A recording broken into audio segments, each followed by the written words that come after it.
महाराज की बात सुनने के बाद ये सभी अपने अपने घरों को वापस पहुंच गए थे। मेघना बेड पर लेटी सोच में डूबी थी। क्या हो यार, तू इतना क्यों सोच रही है? ये दमयंती आखिर थी कौन?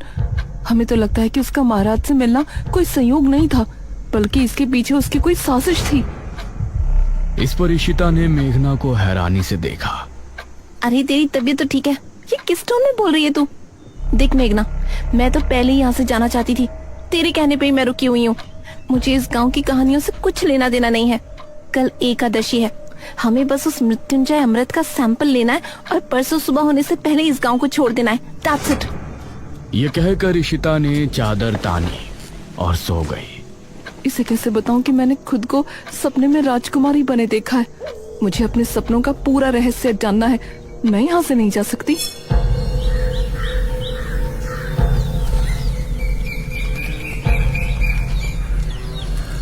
अगले दिन इशिता और मेघना आपस में बातें कर रही थी। आज रात को ठीक 9 बजे हम इस घर से निकल जाएंगे, ठीक है? यार मुझे इस तरह बिना कुछ बताए जाना ठीक नहीं लग रहा।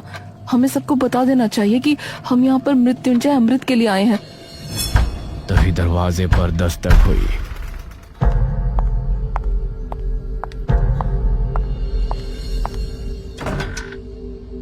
अरे अनुज, तुम? हाँ मैं। क्या बातें चल रही हैं? तुम लोग आज रात मृत्युंजय अमृत को लाने की बात तो नहीं कर रहे ना? नहीं नहीं, ऐसा कुछ नहीं है। गांव में इतनी प्रॉब्लम चल रही है, ऐसे में हम कैसे मृत्युंजय अमृत के बारे में सोच सकते हैं? हाँ वही कह रहा हूँ, आज रात तांत्रिक महाराज अनुष्ठान शुरू करेंगे। सभी को घरों में ही रहना है। तुम बेफिक्र रहो, हम कहीं नहीं जाने वाले।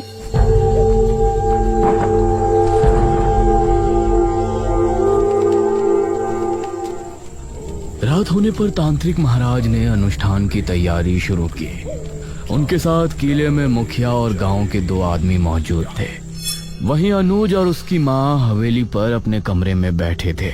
माँ, मेघना और इशिता को भी यहाँ बुला लूं? कहीं उन दोनों को डर लग रहा हो। इस पर ठकुराइन ने अनुज को घूर कर देखा। मैं सब समझ रही हूँ, तुम उस शहरी लड़की पर लट्टू हो रहे हो। माँ, बस वो जहाँ है उसे वहीं रहने दो, न जाने कब यहाँ से जाएगी। मेरा बस चले तो मैं अभी उसे इस घर से निकाल दूं। उस समय इशिता और मेघना घर के पिछले दरवाजे से निकल रही थी।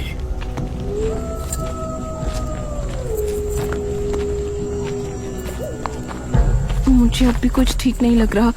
ये लोग क्या सोचेंगे? हम दोनों बस यहाँ मृत्युंजय अमृत चुराने के लिए आए थे। मेघना, क्या हो गया यार तुझे? हमारी जॉब, हमारा फ्यूचर खतरे में है। हम इस राजा रानी वाली कहानी में उलझने नहीं आए थे। ये इन गांव वालों की प्रॉब्लम है, हमारी नहीं। तो चल ना जल्दी। ये दोनों घर से निकलकर गली की तरफ आ गई थी।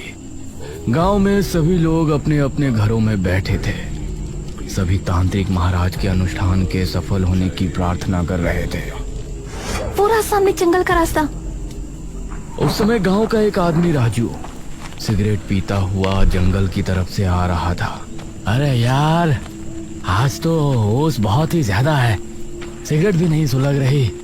कुछ ही दूरी पर उसको इशिता और मेघना सामने से आती नजर आ रही थी।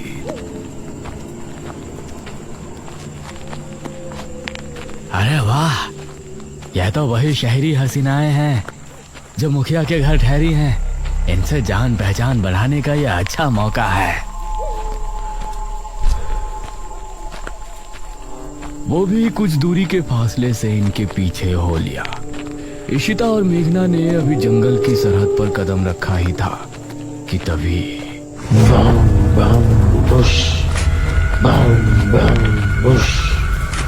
इसे सुनकर ये दोनों चौंक पड़ी। अरे ये तो वही आवाजें हैं, निशिर मोलो। और राजू भी इस आवाज को सुनकर डर गया। हे भगवान, निशिर मोलो। राजू का दिल दहल उठा। उसने पाया कि वह आवाज ठीक उसके पीछे से आ रही है। उसने जैसे ही पलटकर देखा तो निशिर मोलो ठीक उसके सामने थे। एक पल को राजू की सांसें मानो रुक सी गई। तभी ताबूत अपने आप खुल गया। उससे 2 भयानक हाथ निकले जिन्होंने राजू को ताबूत के अंदर खींच लिया। राजू की चीख सुनकर इशिता और मेघना दोनों ही बेहद डर गईं। मैंने पहले ही कहा था ना, आज जंगल जाना ठीक नहीं होगा। यार बहस मत कर, जल्दी चल, हम वापस घर चलते हैं। इस तरफ तांत्रिक महाराज अनुष्ठान को शुरू कर चुके थे। वो आंखों को बंद किए लगातार मंत्रों का जाप कर रहे थे। मुखिया और वो दोनों आदमी उनसे कुछ ही दूरी पर थे। भागो जल्दी, कहीं निशिर मुल्ला हमें देख ना ले। इशिता और मेघना दोनों अब डरी हुई हालत में आगे बढ़ रही थी, लेकिन वो आवाज कम होने के बजाय और बढ़ती जा रही थी। माँ, मैं यहाँ क्या करूँगा? मैं भी किले पर जा रहा हूँ। हो सकता है पिताजी को मेरी जरूरत हो। अरे भूल गए क्या, किसी को भी बाहर नहीं निकलना है। अरे मुझे कुछ नहीं होगा। वैसे भी निशिर मोलो की आवाज अभी तक नहीं सुनाई दी। मुझे नहीं लगता कि वो आ जाएंगे। ये कहकर अनुज अपनी माँ की बात काटते हुए घर से निकल गया। इस तरफ तांत्रिक महाराज भी अपनी आंखें बंद किए ध्यान मग्न थे। तांत्रिक महाराज ने खुद को एक अंधेरी जगह पर पाया। क्या यहाँ कोई है? सामने से कोई जवाब नहीं आया और तांत्रिक महाराज के पास एक तितली आकर रुकी। वो तितली अंधेरे में चमक रही थी। वो कुछ देर उनके पास रुकी रही और फिर एक तरफ चली गई। तांत्रिक महाराज भी अब उसके पीछे हो लिए। काफी देर तक चलने के बाद वो तितली जमीन पर बैठ गई। तांत्रिक महाराज ने पाया कि जमीन पर एक दरवाजा लगा हुआ है।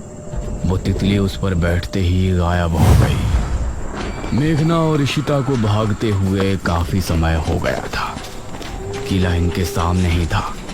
सामने से अनुज भी आ रहा था। उसने इन दोनों को सामने से आता हुआ देखा। अरे हम मेघना और इशिता, ये तीनों एक दूसरे को देखकर हैरान रह गए। तुम दोनों यहाँ क्या कर रही हो? तुमको तो अपने कमरे में होना चाहिए था। मेघना कुछ कहती, लेकिन इससे पहले ही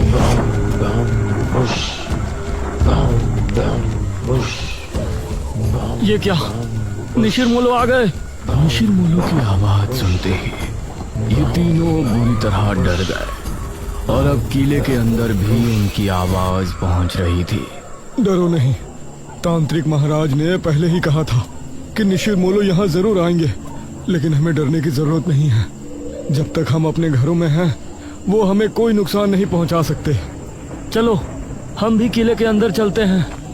और ये तीनों किले के अंदर पहुंचे। अरे तुम तीनों यहाँ क्या कर रहे हो? वो कुछ नहीं पिताजी। क्या मतलब कुछ नहीं? हमने कहा था ना कि आज की रात बाहर नहीं निकलना। तभी तांत्रिक महाराज ने एक लंबी सांस भरी और अपनी आंखें खोली। ये सभी उन्हें गौर से देखने लगे। क्या हुआ तांत्रिक महाराज, कुछ पता चला? मैंने अपनी पूरी शक्ति लगा दी, लेकिन मुझे सिर्फ एक दरवाजे के अलावा कुछ नहीं नजर आया। इस पर सबसे पहले मेघना ने सवाल किया। कैसा दरवाजा? वो दरवाजा किसी चौखट पर नहीं, बल्कि जमीन पर लगा हुआ है। शायद कोई तहखाना है। इसका मतलब है कि वो किताब किसी तहखाने के अंदर ही है। ठीक है महाराज, हम लोग सुबह होने पर गांव के कुछ आदमियों को लेकर राजमहल जाएंगे और उस तहखाने को ढूंढेंगे। हाँ, यही विचार ठीक होगा। अब आप लोग अपने घरों को जा सकते हो। ध्यान से जाना, निशिर मोलो अभी भी तुमको रास्ते में मिल सकते हैं। जो आ गया महाराज। मुखिया अनुज और इन तीनों के साथ घर की तरफ रवाना हो गया और बाकी सभी गांव वाले भी अपने अपने घरों को चले गए। अनुज, तुमने बताया नहीं कि तुम तीनों यहाँ क्यों आए थे? वो पिताजी, मुझे आपकी चिंता हो रही थी और इन दोनों को भी ना जाने क्यों घर पर डर लग रहा था। इसीलिए ये भी मेरे साथ चली आई। मुखिया को अनुज की बात में सच्चाई नहीं नजर आ रही थी, लेकिन उसने आगे कुछ नहीं कहा। कुछ देर बाद ये चारों घर पर पहुंचे।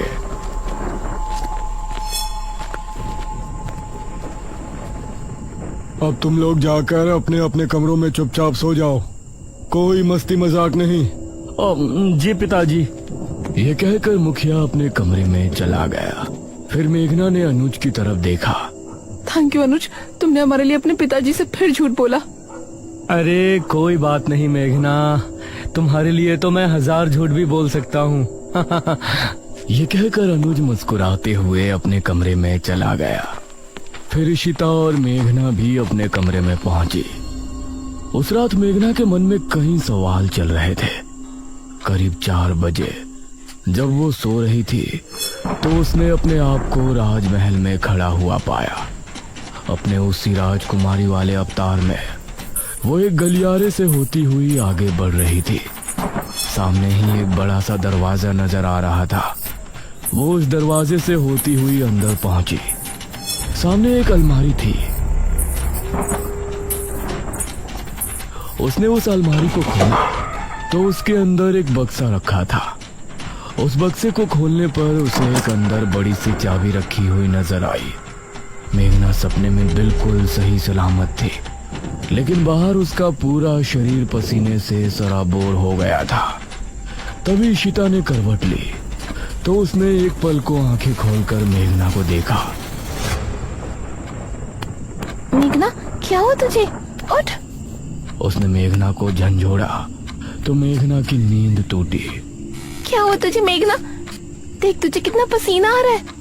मेघना नींद से जागी और लंबी लंबी सांसें लेने लगी। अरे कुछ तो बोल, कोई बुरा सपना देखा क्या? मेघना ने इशिता के जवाब में हल्का सा हाँ में सर हिलाया। इशिता ने उसे पीने के लिए पानी दिया और फिर उससे लिपट कर लेट गई। सुबह होने पर तांत्रिक महाराज कुछ गांव के लोगों को लेकर राजमहल पहुंचे। कोई भी कमरा, कोई भी गलियारा छूटना नहीं चाहिए। जी महाराज। गांव के सभी लोग अब अलग अलग गलियारों में चले गए। एक आदमी जिसका नाम मनीष था, वह एक कक्ष के सामने खड़ा था। उसने जैसे ही दरवाजा खोला तो कई चमगादड़ तेज शोर करते हुए वहां से निकल गए। उसने खुद को संभाला और कमरे के अंदर दाखिल हुआ। हे भगवान, कितना बड़ा कमरा है। तभी उसे भारी कदमों की आहट सुनाई देने लगी। उसने सामने देखा कि वही लबादे वाला आदमी उसके सामने खड़ा है। मनीष उसको देखकर दरवाजे की तरफ भागा, लेकिन दरवाजा अपने आप ही बंद हो गया। तभी वो लबादे वाला आदमी तेजी से उसके करीब पहुंचा और उसने कसकर मनीष का गला पकड़ लिया। मनीष की चीख महल की दीवारों में ही सिमट कर रह गई। गांव के लोगों ने राजमहल की अच्छे से तलाशी ली, लेकिन राजमहल इतना बड़ा था कि अपना पूरा दिन लगाने के बाद भी वो आधे राजमहल की छानबीन भी नहीं कर पाए थे। तांत्रिक महाराज, अब तो रात होने वाली है। अभी तक उस तहखाने का कुछ पता नहीं चला। उसको ढूंढना इतना भी आसान नहीं है जितना हमने सोचा है। मुखिया जी, हम रात में यहाँ नहीं रुक सकते। अवश्य, हम सभी यहाँ से निकलते हैं। सुबह होने पर फिर से आएंगे। ये सभी राजमहल से निकल ही रहे थे, तभी सामने से इनको मेघना आती हुई नजर आई। अरे बेटी मेघना, तुम यहाँ? जी अंकल। तुम यहाँ क्यों आई हो पुत्री? मुझे लगता है कि मैं उस तहखाने तक आपको लेकर जा सकती हूँ। ये कैसे हो सकता है? इस पर तांत्रिक महाराज ने मुखिया को हाथ के इशारे से चुप कर दिया। तुमको ऐसा लगता है तो ठीक है, बताओ कहाँ है वो तहखाना? अब मेघना आगे आगे चल रही थी और सभी उसके पीछे थे। वो एक गलियारे से होती हुई आगे बढ़ रही थी। सामने ही एक बड़ा सा दरवाजा नजर आ रहा था। वो उस दरवाजे से होती हुई अंदर पहुंची और ये सब भी उसके पीछे अंदर पहुंचे। सामने एक अलमारी थी। उसने उस अलमारी को खोला तो उसके अंदर एक बक्सा रखा था। उस बक्से को खोलने पर उसे अंदर एक बड़ी सी चाबी रखी हुई नजर आई, जिसे देखकर ये सभी हैरान रह गए। हे भगवान! मेघना ने बिना कुछ बोले चाबी को उठाया और फिर से आगे बढ़ी। सामने एक और दरवाजा था। मेघना उससे होते हुए सभी को अपने साथ अंदर ले गई। उस अंधेरे कमरे में सभी को जमीन पर एक दरवाजा नजर आया, जिसे देखकर सभी की हैरानी का ठिकाना नहीं था। यही है वो दरवाजा जो हमने हमारी दिव्य दृष्टि से देखा था। उस दरवाजे पर एक छेद था। मेघना ने उस छेद के अंदर चाबी लगाकर 3 बार घुमाया। अब इसे उठाकर देखो। तांत्रिक महाराज के कहने पर 2 आदमियों ने दरवाजे को उठाकर देखा तो वह आसानी से उठ गया। दूसरी तरफ अनुज और इशिता घर पर मौजूद थे। अनुज, मेघना कमरे में नहीं है। क्या मतलब? कहाँ गई अब वो? मुझसे तो टॉयलेट की बोल के गई थी, अब देखा तो वहाँ भी नहीं है। यह सुनकर अनुज हैरान रह गया। इस तरफ राजमहल में ये सभी तहखाने के अंदर पहुंचे। वहां एक शीशे के बक्से में एक किताब रखी हुई नजर आई। हाँ, यही है बेरमपुर पुराण। सभी किताब को देखकर खुश भी थे और हैरान भी। पुत्री, इसे उठाओ और फिर हम किले पर चलते हैं। मेघना ने जैसे ही किताब को बक्से से उठाया तो अजीब सा शोर उत्पन्न हुआ। यह कैसी आवाज है? तभी तहखाने के हर एक कोने से बिच्छू निकलकर इनकी तरफ आने लगे। सभी निकलो यहाँ से, जल्दी। अब ये सभी तेजी से ऊपर की तरफ भागे, लेकिन एक आदमी को बिच्छुओं ने सीढ़ियों पर ही अपने चपेट में ले लिया। उस आदमी को एक ही पल में बिच्छुओं ने कंकाल में बदल दिया। बाकी सभी लोग डरी हुई हालत में महल के मुख्य द्वार की तरफ भागे। मेघना सबसे आगे भाग रही थी। दरवाजे से होते हुए ये महल से बाहर निकलने में कामयाब हो गए, लेकिन ठीक दरवाजे पर जो आदमी सबसे पीछे था उसको भी बिच्छुओं ने अपने चपेट में ले लिया।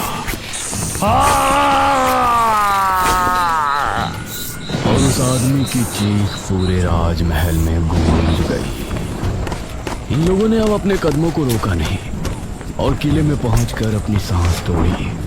तांत्रिक महाराज ने मेघना को गौर से देखा। पुत्री, इस किताब के बारे में तुमको कैसे पता चली? उस समय अनुज और इशिता भी वहां पहुंचे। अब ये सभी मेघना की तरफ ही देख रहे थे, लेकिन मेघना की नजर उस किताब पर थी जिससे कई रहस्यों का खुलासा होने वाला था।